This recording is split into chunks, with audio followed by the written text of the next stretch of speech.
मागो दमासिनि भेलागुर सावदों नैबे गामियाव नै साहा रानदों लोगोसेयावनो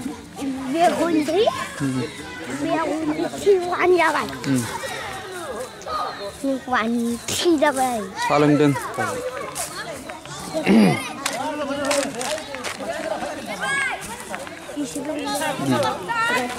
भेलागुर सावबाय नै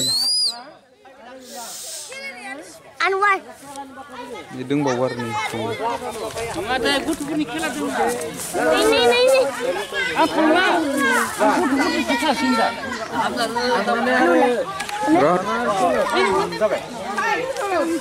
भेलागुरनि अर सायखांनानै नै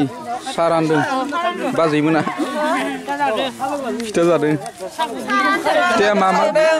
थावनिबो दङ नै थावनि दङ एनथाब दं रायजोयैनो जादो रायजोयैनो सावदो गामिनि नामा नाम बाक्सा जिल्लानि जोङो गामिनि नेम निति आसार खान्थिया जोबगोन होननानै जोङो बे फिथा खावनाय नेमखौ खालामनाय जादों आरो भेलागुर सावनाय नेमखौ खालामनाय जादों आरो जानाय लोंनाय दङ जोङो माबा 2 तारिखै अमा मासे जागोन आरो जोङो गाबोन 1 तारिखआव गेदेरफोरखौ मान खालामगोन बेहाय आरो जोंहा मुंख्लं बावगोन आगोलनि नेम नितिफोरखौ जों लाखिनो सानदों आरो मानोना जोंखौ नुब्ला गथ' गथायफोरा उनाव सोलोंलांगोन रोंना थागोन भेलागुर सावनाय भेलागुरखौथ' सावबायानो दहाय फुङाव भेलागुर सावगासिनो दे मा सोंबावनो मागो बैसागोनि मागोआव बिदिनो भेलागुर सावखांबाय लोङो मानोना मागोआ बिराद धोनिनि सान जेनिबो आंखाल गैया मागो दानाव जोंबो दानिया जानोसै गासैनोबो होखांजोब्बाय नालाय जोंबो साहा फिथाखौ जानोसै आरो जानायनानै नै फिथाया माबायदि जानायनि नै लावदुम फिथाखौ जानि एसे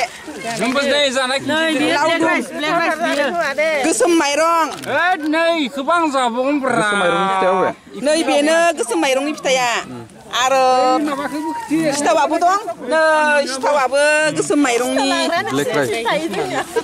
मानोना गोसोम माइरंखौ जाबा लायनो बेमार खारो आगोलनिफ्रायनो किल' 300 गाहाम होना जायोमोन दाथ' खमिबाय देसुननाय बेखौथ' बाजैमोना सावदों ना जोंनो सावदों मोजां बाथ्रा मागो दमासिनि जोंनो सावदों खौसेनि जयै नैबे गामि गंसेयाव फिथा सावदों साहा लोंदों लोगोसेयावनो भेलागुर सावदों भेलागुरखौ नोंथांनो दिन्थिखाबाय गुबुमा फिथा जानाय नेम दंमोन आं जागासिनो जों दानिया जानोसै लोंनोसै आंबो बोराय महराव जाबाय गथ' गथाय बयबो रंजादों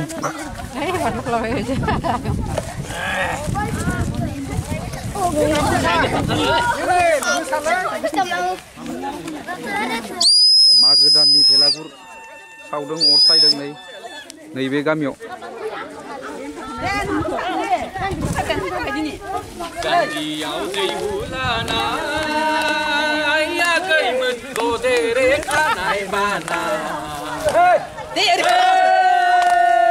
गान्दियाव दै हुलानाय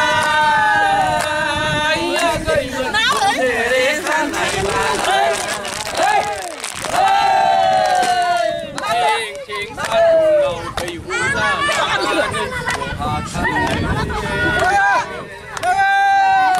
मागोनि रंजाबाय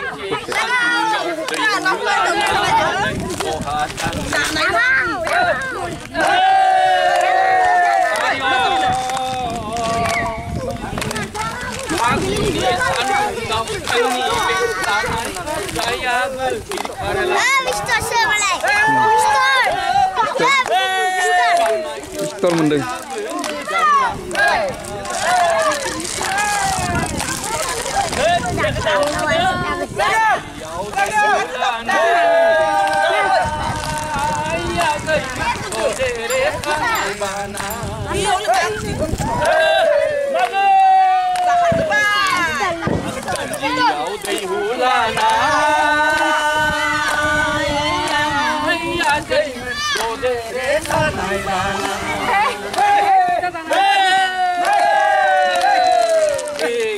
सान्दुङाव दै